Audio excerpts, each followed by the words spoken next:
Olá, amigos da TV Cidade, estamos com mais um programa Cidade e Segurança. Hoje temos a honra de receber um advogado por demais conhecido na Serra Gaúcha e no Rio Grande do Sul, que é o Maurício Adame Custódio, um jovem e promissor advogado que com certeza será falado ao longo de muito tempo, porque ele, pelo que eu conversei com ele informalmente, já vi que é um homem que adora a profissão e o que faz, e isso dura muito tempo. Doutor Maurício, obrigado por receber o nosso convite tão prontamente e falar para os nossos telespectadores na Câmara Teso. Primeiro, seu oi aí para nós ali. Gacir, quero agradecer a ti, o teu programa, que chegue até o teu telespectador. O meu profundo agradecimento, do meu sócio, doutor Ivandro Bittencourt Feijó. Somos dois advogados que atuamos na mesma labuta diariamente.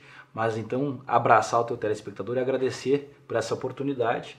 E estamos sempre à disposição, estamos sempre disponíveis quando pudermos contribuir para esse munus público que é a informação, especialmente porque o advogado deve cumprir com essa missão, que é informar, que é deixar a cidadania cada vez mais informada, né? Muito bem.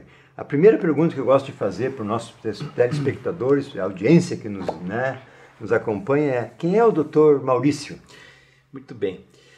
Eu sempre digo isso, né? Eu costumo tirar. O doutor eu não me sinto muito confortável. Os clientes usam bastante. Exatamente, né? Mas agradeço a gentileza pela distinção e pela deferência, né? O Maurício Adame Custódio é um jovem experiente, digamos assim, com o que já vivenciou, 31 anos de idade, casado, pai de um menino de 1 ano e 4 meses, advogado que vai completar aí, se aproximando a uma década de profissão. É pouco para alguns e muito para o que se sabe que essa velocidade e as dificuldades que enfrentamos. É um homem simples, um homem que busca na profissão mudar a vida das pessoas. O advogado, ele é um termômetro da sociedade, o advogado tem capacidade de mudar a vida das pessoas. E eu sigo a vida nessa batida, nesse trote, né, tentando fazer o que amo, que gosto, é minha vocação, né? Me sinto bem sucedido, não financeiramente no aspecto, porém sim pela felicidade de exercer a profissão que sonhei, que me dediquei.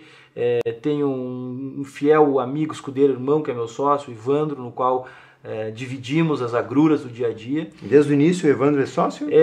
Nós montamos a sociedade em 2014, na verdade, mas sempre fomos muito próximos desde a faculdade. Que legal. E hoje labutamos e temos essa proximidade, então eu sempre digo, muitas vezes essa simbiose de um só, muitas vezes vou definir algo, digo nós e não eu, e vice-versa. Então eu me sinto realizado em todos os aspectos. Maurício é essa pessoa que está e que vos fala. Muito bem. E até os 21, o que o Maurício fez? Conciliava a vida acadêmica, estudava, né? Não trabalhou antes disso? Trabalhei, fiz estágios, busquei, trabalhei em empresa, trabalhei numa revendedora de aço em Caxias do Sul. Trabalhei por pouco tempo e já fui para Pirar e de estagiar, né? Sempre estagiei em escritório de advocacia, tive essa felicidade de desenvolver o veio da advocacia muito, muito cedo, né? E aprendi com os melhores professores. Que ótimo. Né? A família Biglia em Caxias e a doutora o doutor Celso Schurf, a doutora Patrícia Schurf, foram as duas escolas que tive em Caxias do Sul. Eu agradeço muito essa formação. Mas foi sorte ou foi a busca desses estágios aí? Como é que foi isso? Eu acredito que uns não acreditam em sorte, uns acreditam em esforço individual. Eu sempre penso que há os dois, né? O homem lá em cima sempre apontando o caminho, e eu tendo a graça de contar com pessoas certas na hora certa, com um esforço individual, mas que nunca foi o superior para atingir. O esforço individual era uma pequena parcela. Meus pais, não posso deixar de dizer. Era a profissão do pai? Meu pai é metalúrgico. A minha mãe foi costureira, foi diarista. Olha só, por muito tempo. Que honra, né? Uma honra muito grande. Meu pai cursou 2, 3 semestres de Direito. Olha só. E foi o que me levou para a área jurídica. Olha. Eu tinha em torno de 6, 7 anos de idade, meu pai cursava Direito, saía da empresa que trabalhava, uma pastinha do Direito, via o pai se esforçando, né? Bacana.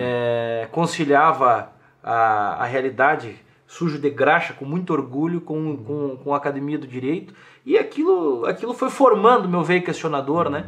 E devoto a eles dois sempre a vida inteira essa, digamos assim, essa formação profissional, psíquica e humanística que tive. O pai te acompanha ainda hoje? O pai me acompanha até hoje, graças a Deus é vivo, me acompanha nos julgamentos para lá e para cá. Meu fiel escudeiro, como eu digo. Né? Ficou um pouco satisfeito da... Eu acredito que consegui cumprir aquilo que a missão do filho de orgulhar o pai, modéstia à parte, né? Tenho muito que fazer e sempre brinco, né? O dia que eu conseguir ser 1/3 do pai que ele foi para mim e para o Antônio, que é meu filho, eu acredito que vou ser um homem completamente realizado. Com certeza tu vai ser mais, né? Amém, que assim seja, né? Doutor, a gente sabe do seu trabalho junto, principalmente à Força Policial, né? Primeiro, assim, por que o doutor se direcionou mais a essa defesa do policial, das forças policiais como um todo, né? Nós atuamos no direito criminal, no direito penal, né? Que é, digamos assim, que é a vocação do nosso escritório. Né? Atuamos por todo o tempo que temos o escritório, que sou advogado, sempre atuamos na área criminal. Com o passar do tempo, e especificamente pouco tempo, que tivemos um júri muito marcante na cidade de Caxias do Sul, onde os policiais foram acusados da prática de um crime, né, crime de homicídio e alguns outros crimes conexos, e ali fomos... Envolvia quantos policiais militares? Envolviam 3 policiais militares, né, um fato conhecido da região da Serra Gaúcha, e que fomos convocados ali para o plenário do júri, né, para fazer a defesa de um deles, né? E ali foi onde, digamos assim, foi o despertar mais especificamente, porque nos deparamos com uma injustiça não só institucional, né, mas também uma injustiça que atingia, afligia a dignidade humana daquela que hoje é nosso amigo, dessa pessoa que eu nem digo cliente, um amigo, né? Uma prisão preventiva que se alongava por 3 anos. Um processo penal onde se tinham muitas histórias, muitas versões, e conseguimos, Ivandro e eu, trabalhar no processo e com todo o esforço e quiçá também, e devo dizer isso, com a graça divina, demonstrar para o jurado que era inocente esse homem que estava preso. Ele foi absolvido, né? Ele permaneceu 3 anos preso, foi absolvido por praticamente todos os fatos que foi acusado. Sofrimento para ele e para a família, né? Perdeu familiares nesse curso. Perdeu o pai, perdeu o irmão, né? Sem poder ir ao... Sem poder frequentar, e ele foi absolvido, e veja que interessante, Glacir, dessa absolvição, o único delito que ele foi condenado, ele foi condenado a uma pena de 10 dias. Barbaridade, isso é uma injustiça, né? Absurda.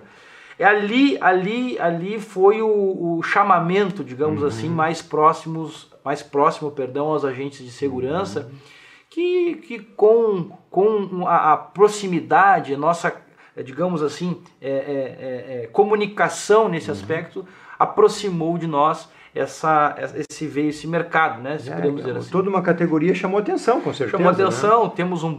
Buscamos fazer um trabalho de proximidade, informal em relação ao policial militar, os agentes de segurança pública, mas eu me refiro especificamente aos policiais militares. E a curiosidade, os outros 2 também foram inocentados? Os outros 2, porque o fato vindicava, digamos assim, um disparo de arma de fogo que acabou atingindo a vítima, e a perícia apontava que apenas um deles havia efetuado esse disparo, né? Os demais... os outros 2 foram absolvidos de alguns crimes, condenados por outros, né? Mas eu acredito que houve uma distribuição da justiça ali pelo jurado que foi muito cauteloso, foi muito fiel à prova e muito sensível, né? O júri é algo magnífico, o jurado é uma boa democracia, né? É uma boa democracia. O jurado é esse ente que se liga entre carne e osso e um pouco de poder divino. O jurado, ele sabe apontar o certo que é o certo, o errado que é o errado que é o errado. Eu sempre digo, vá no Tribunal de Justiça e veja o julgamento criminal para os juízes togados. Lá vamos ouvir falas, portentosas expressões jurídicas, mas talvez o homem simples, é o nosso dia a dia, que convive aqui na rua conosco, esse homem simples não vai entender o direito. Exato. Agora, cruz na porta do Tribunal do Júri, fizemos muito júri em Farroupilha, somos muito felizes em Farroupilha com o jurado aqui de Farroupilha. Veja bem, o jurado ele não vai saber definir muitas vezes a poesia por arte. Esse jurado vai agarrar uma viola, uma guitarra e vai falar um verso, vai expressar o amor, a saudade, o abraço de quem já partiu, a alegria de quem está voltando, né? O aniversário que mais marcou. O jurado é capaz de decifrar a felicidade. Nunca vi ao longo da minha vida, nem em história dos mais antigos, se alguém fotografou a felicidade. Mas se falar com o jurado depois de um julgamento, é capaz de ele registrar na memória dele o que é a felicidade. Porque ele é capaz de entregar a justiça nesse senso. Que bonito isso. E esse é o senso de justiça que eu acredito que nos aproxima com o policial, com as forças policiais. Né? Muito bem. Hoje a sua maior clientela é o policial militar? Eu ousaria dizer que sim. Né? Atuamos em outras áreas do direito penal também, a parte do direito penal corporativo, que é o escritório tem essa vocação. Atuamos muito na assistência à acusação, o compliance, que é algo novo, né? Que daria um outro programa, dizendo assim, mas que reflete sim a questão hoje do policial militar, desde a pequena necessidade até a maior, e o escritório tá buscando essa comunicação. E vocês já têm uma parceria com a Associação dos Policiais em Porto Alegre ou ainda não? Na verdade não, nós atuamos como, digamos assim, como boca a boca? No boca a boca como outsiders, né? Solitários nessa migração. Mas eles entre si ali, só em Caxias tem mais de 500 policiais, né? Nós temos uma boa inserção, digamos assim. Buscamos fazer essa boa inserção, esse intercâmbio de ideias, né? O escritório trabalha muito com questões estratégicas, né? Mas especificamente o que me parece é que hoje o nosso know-how ele não está nem vinculado, porque o advogado em si, todos os advogados, eles têm que buscar se inserir na democracia e na cidadania atual. E o escritório tenta, de certo modo, fazer essa vinculação do moderno, do processo penal moderno, da complicação dos julgamentos, pré-juízo. O escritório tenta ser quase que esse termômetro e esse manto contra a injustiça que acaba acontecendo. É a nossa missão, né? E que dá resultado, né? A verdade sempre prevalece, né? Exato. Eu sempre digo, o advogado é um profissional nunca de resultado, sempre de meio, porém o resultado maior que se busca é o bom trabalho. Né? O advogado não ganha júri, o advogado não absolve, né? O advogado ele é o meio, o caminho, a voz dos direitos legais do cidadão. O resultado que o advogado pode entregar para a sociedade é um bom trabalho. Um trabalho eticamente falado, trabalho bem desenvolvido, o cliente informado, o cliente sabendo o seu direito, quando buscado, tendo essas informações. Dando amplo direito de defesa, né? O amplo direito de defesa é algo que muito se discutiu no nosso país, né? Especificamente em tempos onde o recrudescimento, a violência urbana crescendo, as pessoas se sentindo acuadas dentro das suas casas, a violência tomando conta do seio social, os crimes se modernizando, um pouco de descrença na justiça. As forças policiais encolhendo. As forças policiais encolhendo como resposta prévia, efetiva e até mesmo preventiva do crime. Principalmente preventiva. Exatamente. Doutor, se fala muito em abuso de autoridade, a mídia por ser, né, por querer, às vezes, evidenciar a tragédia, mostra o sangue escorrendo, mostra o policial correndo atrás no campo de futebol, mas não mostra o torcedor jogando um paralelepípedo no policial, né? Tem acontecido muito esse tipo de defesa hoje? Diariamente. Diariamente. Eu sempre brinquei antes contigo. Eu sou um homem polêmico, né, Glacir? Um homem polêmico por ter postura e quando questionado, saber se posicionar. Não é uma crítica, não compreendam como crítica. Mas hoje os policiais militares, né, estão divididos. Aqueles que estão na rua, aqueles que necessitam do que estão lá na viatura, trabalhando no dia a dia, e não estou falando dos de rua, né? Eles estão passando por um momento muito complexo. Porque do mesmo ponto que o policial sai para trabalhar, para fazer o melhor, né? Esse policial ele tem família, ele tem filhos, esposa, esposo, mãe, tio. É o ser humano que está ali. É o ser humano, eu sempre digo isso. O policial militar ele se ajoelha do lado da cama e agradece a Deus por ter uma filha, um filho, por ter voltado para casa. O policial militar, ele também acende a lareira no inverno, o fogão a lenha do lado do seu pai idoso, da sua esposa. O policial também está apaixonado, a policial militar também está grávida, querendo fazer as fotos, né, para poder receber o filho amado. O policial é gente como a gente. E quando o policial sai para trabalhar, ele sai querendo fazer o melhor. Ninguém está na profissão pelo salário, Pelo estão salário, pela pela missão. vocação, pela missão. O policial militar, a grande esmagadora maioria dos policiais militares, civis, agentes penitenciários, enfim, sai para fazer o seu melhor.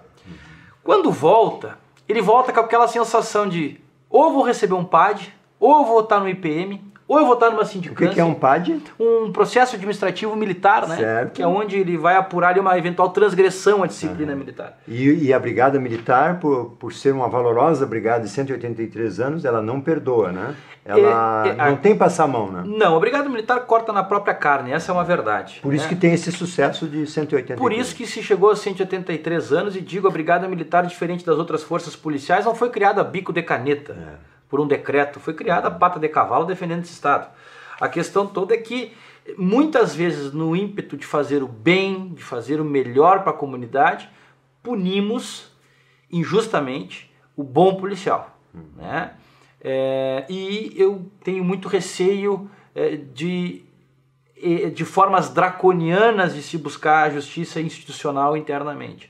Então, a grande necessidade do policial militar é esse amparo. A boa defesa. A boa defesa, né? O policial militar prendeu alguém, hoje nós temos, por uma conquista democrática, as audiências de custódia, né? Como advogado, eu não posso criticar um instrumento construído através do estudo científico que demonstra a sua necessidade. Entretanto, há um desvirtuamento, muitas vezes, do seu objetivo, né? Então, imagine-se que aqui na Serra Gaúcha temos um exemplo, na nossa vizinha Caxias do Sul, onde a cada dia que se passa, todos os ofícios recebidos são instaurados e o policial militar muitas vezes passa da rotina dele de escala de serviço, tendo que cumprir serviço na rua, dando esclarecimentos à autoridade que possa puni-lo, né? Por um fato que se origina numa prisão onde sempre é questionada. Não estou dizendo que eventualmente não possa acontecer. Acontece, mas nós temos que entender que nós estamos acuando as forças policiais demasiadamente através de procedimentos que deveriam ter um mínimo de cautela, um mínimo de crivo jurídico, né? E isso, meu receio como advogado, nosso receio como advogado lá no escritório, é que possa custar a vida do policial militar na rua. Imagine o telespectador, o policial militar dentro de uma viatura tendo que tomar decisão de tiro, intervir no momento de violência, ele efetuar um disparo de arma de fogo para repelir uma injusta agressão contra si, contra seu colega, contra um terceiro. Muitas vezes com a percepção de ser punido porque efetuou um disparo no momento anterior que foi questionado e foi repreendido, o comportamento dele baixou no batalhão, isso pode prejudicá-lo. Imagine o policial militar, a cabeça desse policial militar. E sem contar, né, doutor, não querendo interromper, já interrompendo. Imagina. Cada bala disparada, ele tem que prestar um relatório por que fez isso. Exatamente. Né? E o pior, às vezes em situações de legítima defesa. Exatamente. Né? Grande maioria das vezes o policial militar vai atuar numa legítima defesa patente, né? Então, realmente, assim, a regra às vezes é muito rígida, né? Isso que o senhor está salientando. Né? Estou dizendo que com a evolução social, a evolução da sociedade, obviamente que as circunstâncias que nós vivenciávamos ou vivenciamos há 10, 20 anos atrás são diferentes. O respeito que o bandido tinha com o policial era maior hoje. Era maior, nós não tínhamos a figura das facções criminosas. A audácia deles. Né? Exatamente, este ímpeto em que provocar muitas vezes a morte de um agente público não era algo que passava com maior facilidade. Mas pese o telespectador, Placir, que não muito tempo atrás não existimos esse ambiente de dominação territorial por facções criminosas. Que hoje é presente. E aqui a comunidade farroupilha tem esse exemplo. Sim. Um rapaz, independentemente do crime que ele tenha cometido, o rapaz teve os dedos cortados e a cabeça decepada. Aconteceu aqui. Disputa de território. Aconteceu aqui na nossa região, nos nossos filhos indo no colégio, próximo a nós. Pese o telespectador, Placir, pese o que nós estamos vivenciando. Né? E eu sempre digo, talvez no Iraque, que é uma área conflagrada, não tenha não ser tão cruento quanto é aqui, não ser tão violento quanto é aqui, proporcionalmente ao que estamos experimentando. Em Porto Alegre, o ano passado, se não estou enganado, 2 jovens policiais foram mortos por disparos que vieram de uma laje. Eles foram emboscados. Com armas de alta precisão. De alta precisão. Né? Provavelmente, eu sempre digo isso, uma equipe Ranger americana não seria emboscada assim no Afeganistão. Sim. Imagine a cabeça do colega que vivenciou o luto naquele dia, passado 1, 2 serviços, tendo que voltar naquele bairro. Tendo que experimentar. Eu também tenho traumas e dramas por trás disso. Sem contar, né, doutor, que a brigada é aquilo, né? Primeiro meu Deus, liga pro 190. Exato. Daí eles chegam em casas de que a família estupra as crianças, a mãe está drogada junto com os filhos, né, que mal cuidados. Eles veem as maiores aberrações no dia a dia. E eles têm que lidar com um cidadão, às vezes, que é abordado na rua para ver se os documentos do carro estão normal, que é um cidadão de bem. E aí o cidadão de bem chega e diz, não, vocês têm que procurar bandido. Mas ninguém tem na testa, né? Escrito, um crachá, né? Eu sempre digo assim, quem está dentro de uma viatura, e onde é que a situação, o drama, o ser humano, eu retorno no início da resposta. É boa. O ser humano, ele não é uma máquina. O drama humano, a mazela humana, ela é degradante. Imagine o telespectador chegar no ambiente, uma cena de aborto. Mãe drogada, forçado ao aborto, uma família desestruturada. Quem chega lá primeiro? O ofício da assistência social ou a viatura da brigada militar? Sempre a brigada. Então ele se depara com a mazela humana, infeliz, dura, triste, a realidade triste. Ele absorve essa carga. O policial é a polícia cidadã, ele está ali para fazer o seu melhor. No outro serviço se depara com o espancamento de um idoso, também muito comum, o abandono de uma criança, maus tratos ao animal. Sim. Ele se depara com a cena de violência. E eu costumo dizer, no ambiente onde estão sendo patrulhados, muitas vezes, tem aquela senhora feirante, o pai trabalhador, está vendo sua filha, o seu filho, perdendo a liberdade para o movimento do tráfico de drogas, que é uma mão invisível que ali vai, muitas vezes, tomando conta, né? E o policial militar tem que fazer algo, responder aquilo, sabendo dos limites, e aquela pessoa calada não consegue dizer a viatura quem são, onde vão, o que fazem, e o policial militar o policial em si tendo que conviver com aquilo. Tudo isso ele vivencia. Se a pessoa que vai julgá-lo, seja dentro da própria instituição, ou no fórum, ou num gabinete qualquer, não tiver essa experiência, essa calma, longe do ar-condicionado, da água gelada, do ambiente salubre, não tiver essa calma para julgar, nós vamos cometer injustiça. Né? Às vezes eu tenho uma guarnição composta por 4 soldados, recrutas muitas vezes, o mais jovem vivenciando 22, 23, 19 anos. E eu pego esses meninos, esses meninos vocacionados, que pouco tempo prestaram juramento, outra leva vai prestar agora em dezembro. E o curso é limitado de tempo também, Exato, porque nós precisamos formar soldados. E eu coloco ele dentro dessa viatura e coloco ele para tomar uma decisão que vai mudar a vida, seja de quem será abordado, ou de quem está abordando. Então isso a sociedade tem que ter em mente, que não é algo que nós estamos vendo num filme. É a realidade nua e crua, e essa calma que a gente sempre pede, punir o policial, punir o agente público, não pode se tornar um fetiche da sociedade, né? E porque nós temos que entender que o agente público está fazendo o seu melhor. Imagine numa empresa privada. punir o trabalhador, nós vamos recorrer lá à Justiça do Trabalho. Fui perseguido. Isso acontece também dentro dos batalhões, né? Então, uma coisa que o telespectador normalmente não sabe é que o policial, quando ele vai para o PAD, como é que é o nome ali?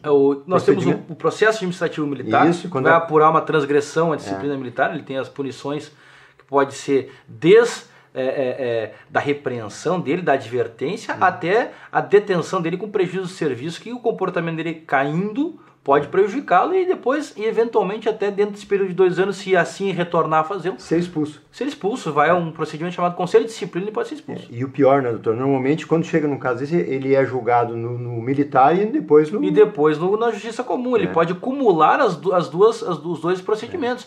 E interessante, Glacir, que o recruta que nós chamamos, né, ele, enquanto não cumprir 5 anos de brigada militar, não tiver estabilizado no serviço público, um PAD, um procedimento simples, pode expulsá-lo da brigada militar. É um estágio mais longo da história do país. É o estágio mais longo da história do país. Imagine só um jovem policial, e todos já tiveram juventude, todos nós já tivemos uma juventude, iniciamos numa carreira. Você é um jovem ainda. Sou jovem, mas que nem eu digo, em que pese a juventude, todos nós tivemos um frio na barriga no primeiro dia. Todos nós, no primeiro dia, no primeiro ano de trabalho, quando chegamos numa empresa, chegamos no escritório, estamos meio perdidos, até pegar o ritmo. Imagine que pode ser por um descuido, não só por um erro de disparo ou conduzir mal a viatura, o policial pode se dar mal.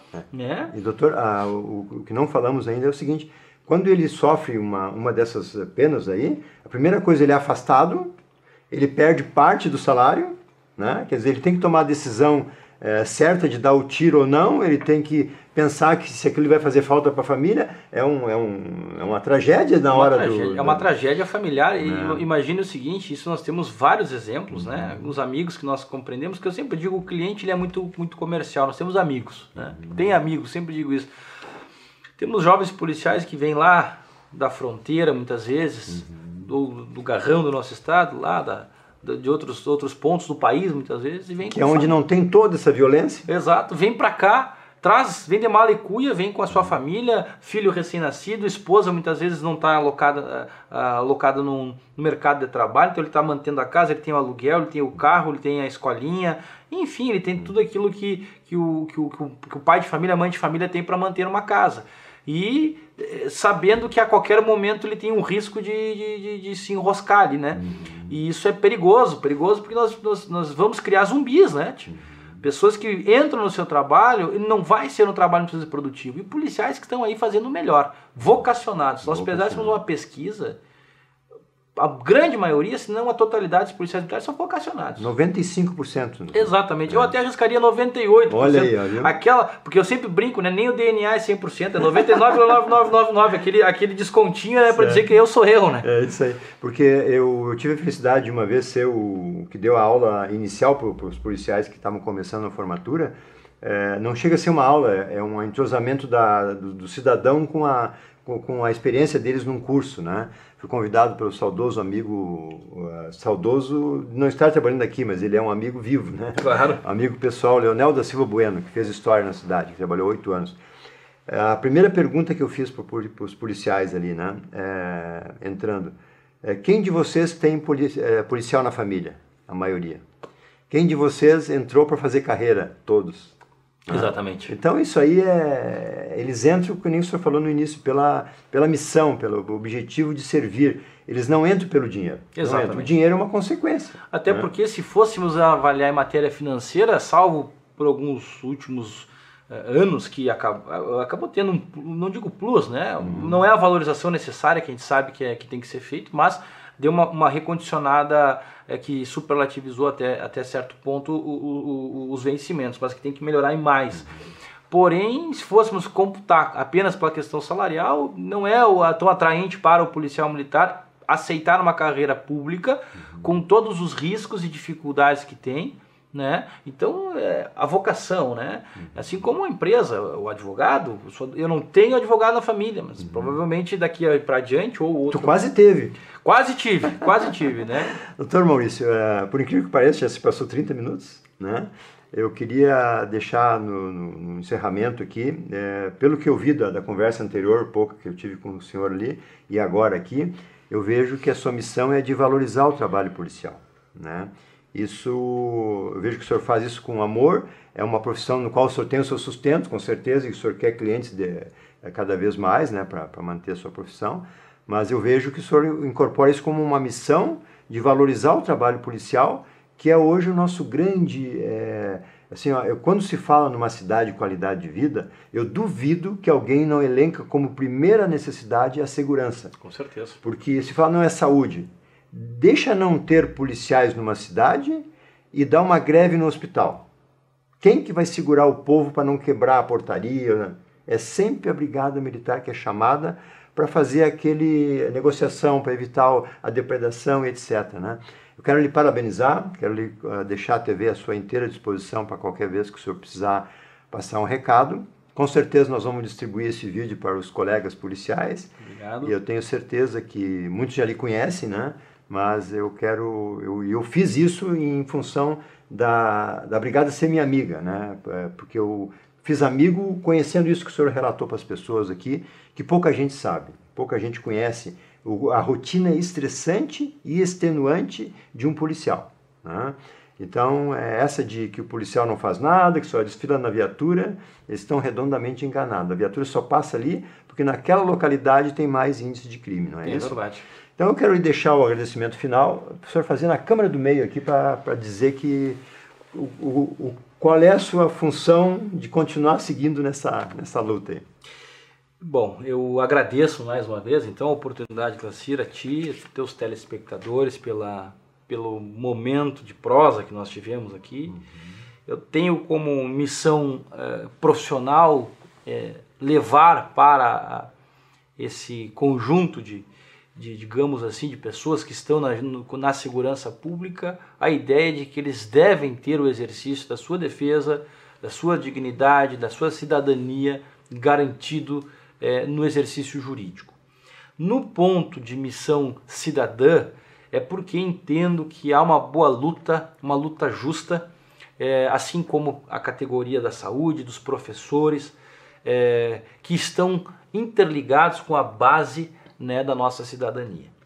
E quero dizer, deixar registrado, que aonde eu estiver, nosso escritório observando, não haverá de modo algum injustiça a ser praticada, que não vá receber de imediato, né, a repulsa, a resistência necessária para a defesa dos direitos e garantias dos policiais militares e dos agentes de segurança pública. Nossa missão é trazer essa ideia. Quanto mais a cidadania valoriza sua polícia, quanto mais a cidadania valoriza sua saúde pública, é o termômetro de que estamos avançando bem. Entretanto, se nós percebermos o quanto é colocado na conta do policial militar muitas coisas, nós percebemos que estamos com dificuldade e haverá uma demanda cada vez maior em punir os policiais. Eles sabem, eles sentem isso, né? Punir não necessariamente prendendo, não necessariamente processando, punindo injustamente, né? E finalizando dizendo, no Rio de Janeiro, a greve dos professores, a polícia militar abandonou os escudos, abandonou a formação e a fileira e não aceitou fazer a contenção. Aqui no Rio Grande do Sul, os senhores lembram bem, na frente da Assembleia, com muita dor, com muita tristeza, a Brigada Militar cumpriu o seu dever.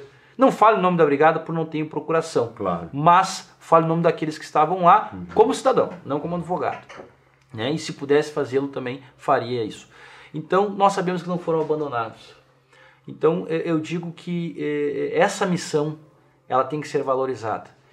E sem uma justificativa plausível, nós estamos colocando os bons policiais na mesma trincheira daqueles que não merecem estar na Brigada Militar por pura, digamos assim, visão global, ausência de compreensão, e estamos fazendo uma injustiça. Nossa missão é repelir isso. Tanto é que a expulsão na brigada é mínima, por quê? Porque os 500 já tem um pouco de... a peneira é grande ali, né? Exatamente, já de início, né? Obrigado. Obrigado.